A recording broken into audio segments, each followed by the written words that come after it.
Hello friends, आप सभी का बहुत बहुत स्वागत अभिनंदन करता हूं आपका अपना यूट्यूब चैनल केवट सर का गणित क्लास में। दोस्तों, आज की इस वीडियो में मैं आप लोगों के लिए लेकर आया हूं जेएनवी एग्जाम 2023 का यह अंतिम वीडियो भाग 5। तो दोस्तों, आज का यह वीडियो स्टार्ट करें इससे पूर्व आप लोगों से रिक्वेस्ट, अगर मेरे चैनल में नए होंगे तो चैनल को सब्सक्राइब कर लीजिए, बेल आइकन पर प्रेस करके ऑल वीडियो पर सेट कर दीजिए और वीडियो को एक लाइक कर दीजिए। ठीक है, चलिए बिना समय गंवाए आज का यह क्लास स्टार्ट करते हैं। पढ़ते हैं प्रश्न।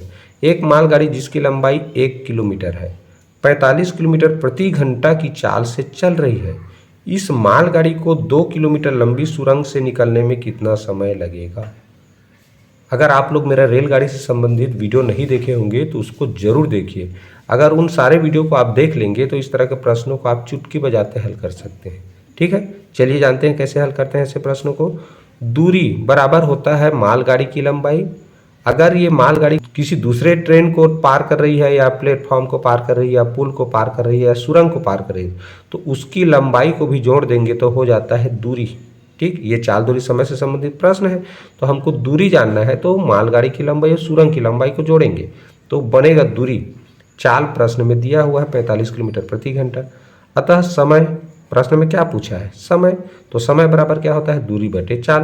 तो दूरी अभी बताया हूं मैं, रेलगाड़ी की लंबाई 1 किलोमीटर और सुरंग की लंबाई 2 किलोमीटर, तो 1 और 2 को जोड़ेंगे। दूसरा, चाल कितना दिया है? 45 किलोमीटर प्रति घंटा। देखिए हो गया। अब इसको हल करेंगे तो 1 और 2 कितना हो गया? 3 किलोमीटर बटे 45 किलोमीटर। और ये प्रति घंटा जो बटे चिन्ह के नीचे है वो ऊपर जाएगा, क्या हो जाएगा? गुणा में हो जाएगा। अब यहाँ देखिए मैंने प्रति घंटा माने 1 घंटा होता है, 1 घंटा को 60 मिनट लिख दिया है क्योंकि 1 घंटा का 60 मिनट होता है। ऐसा क्यों लिखा? क्योंकि इस प्रश्न के ऑप्शन में जो समय दिया है ना वो मिनट में दिया है। अब मिनट में पूछा है तो आपको मिनट में ही आंसर देना है। तो अगर मैं यहाँ घंटा लिख के रखूंगा तो घंटे में आंसर आएगा।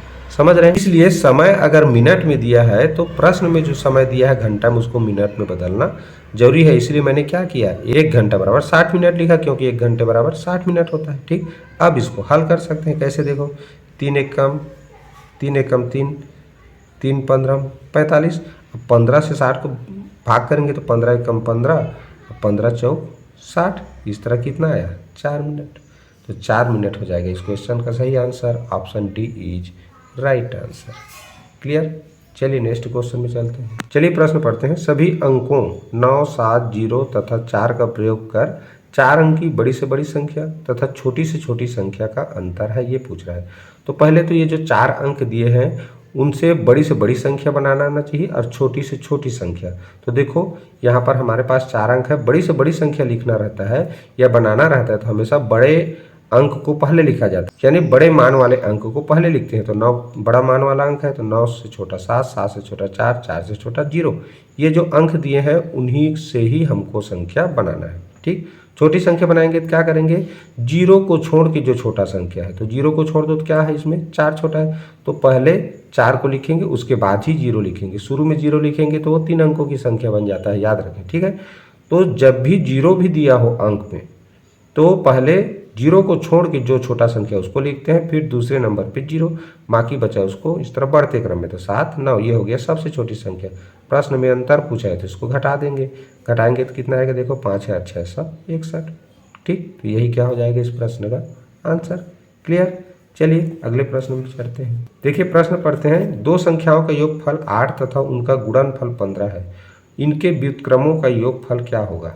पहले जान ले 8 कौन कौन से संख्याओं को जोड़ने पर प्राप्त होता है। तो देखो 1 और 7 को जोड़ोगे तो 8 मिलेगा ना, 2 और 6 को जोड़ोगे तो भी 8 मिलता है, 3 और 5 को जोड़ोगे तो भी 8 मिलता है, 4 और 4 को जोड़ोगे तो भी 8 मिलता है। लेकिन प्रश्न में लिखा है कि उनका गुणनफल 15 होना चाहिए। तो 1 और 7 का गुणनफल तो 7 एक कम 7 ही होगा, 6 और 2 का 6 दूनी 12, 3 और 5 का 3 पंचे 15, 4 और 4 का 4 चौक 16। यहाँ हम पाते हैं कि 3 और 5 दो ऐसा संख्या है जिसका गुणा करें तो 15 आ रहा है और जोड़े तो 8 आ रहा है। इसका मतलब वो संख्या क्या है? 3 और 5 है। अतः यहाँ एक संख्या 3 है, दूसरा संख्या क्या है? 5 है। अब कह रहा है इनके व्युत्क्रमों का योगफल करना है, इनका योगफल नहीं करना है 3 और 5 का।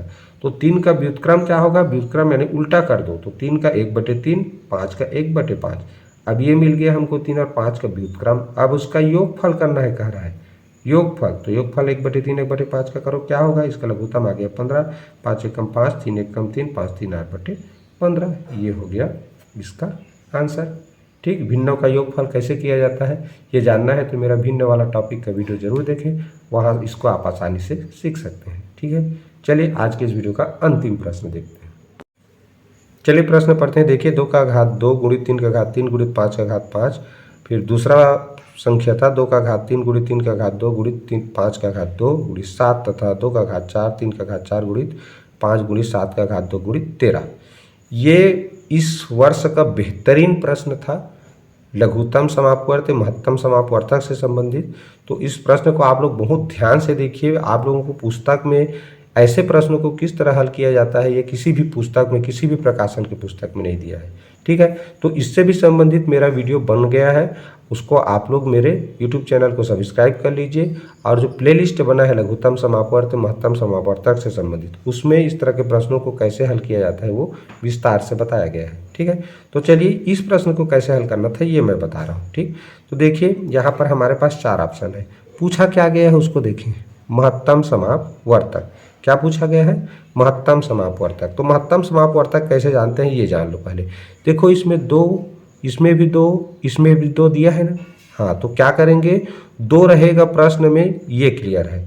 दूसरा चीज घात को देखो, इसका 2 घात है, इसका 3 घात है, इसका 4 घात है, तो घात छोटा होना चाहिए। महत्तम समापवर्तक में हमेशा संख्या उभयनिष्ठ हो और उसका घात जिसका छोटा हो उसी को लिखना है। तो 2 और 2 का घात 2, तो देखो इसमें तो 2 का घात 2 है, इसमें 4 है, इसमें 4 है, तो ये दोनों कभी नहीं हो सकते, ये क्लियर हो गया।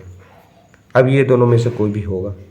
अगला देखें, 3 का घात 3, 3 का घात 2, 3 का घात 4। तो मैंने अभी क्या कहा, जो तीनों में उभयनिष्ठ हो, तो 3 तीनों में है और घात जिसका छोटा हो तो 3 का घात 2 वाला को लेना है। तो 3 का घात 2, इसमें भी 3 का घात 2 है, क्लियर। तो ये दोनों में से कोई भी हो सकता है। अगला संख्या देखें, 5, 5 का घात 5 है, 5 का घात 2 है, 5 का घात 1 है। अब देखो 5 तो तीनों में है, लेकिन 5 का घात छोटा इसमें है, 1 है, कुछ भी घात नहीं माने क्या है, 1 है, तो ये 5 आ जाएगा। ठीक, तो ये हो गया क्लियर। अब आगे देखें, इसमें 5 के बाद और कोई संख्या है क्या, नहीं है, 5 के बाद और संख्या नहीं है, तो बाकी उभयनिष्ठ हो ही नहीं सकता। 7 तो इसमें है लेकिन इसमें नहीं है ना, 13 इसमें है लेकिन इसमें नहीं है। तो ऐसे संख्याओं का गुणनफल उत्तर होता है महत्तम समापवर्तक, जो तीनों में उभयनिष्ठ हो। तो 2 3 5 ही उभयनिष्ठ है, देख लो, तो ये ऑप्शन डी ही इसका सही उत्तर है, क्लियर। और क्या करना है, घातांक को छोटा वाला लेना है। तो इस तरह से आसानी से केवल ऑप्शन देख के उत्तर तक पहुंच सकते थे, क्लियर। तो दोस्तों आज का यह वीडियो और यह जो वीडियो सीरीज है JNV एग्जाम 2023 आप लोगों को कैसा लगा प्लीज़ कमेंट करके ज़रूर बताएं। यदि आप लोग ऑनलाइन क्लास के माध्यम से JNV एग्जाम 2024 की तैयारी करना चाहते हैं तो डिस्प्ले पर जो नंबर दिखाई दे रहा है उसमें अपना नाम पता लिख कर कमेंट करें।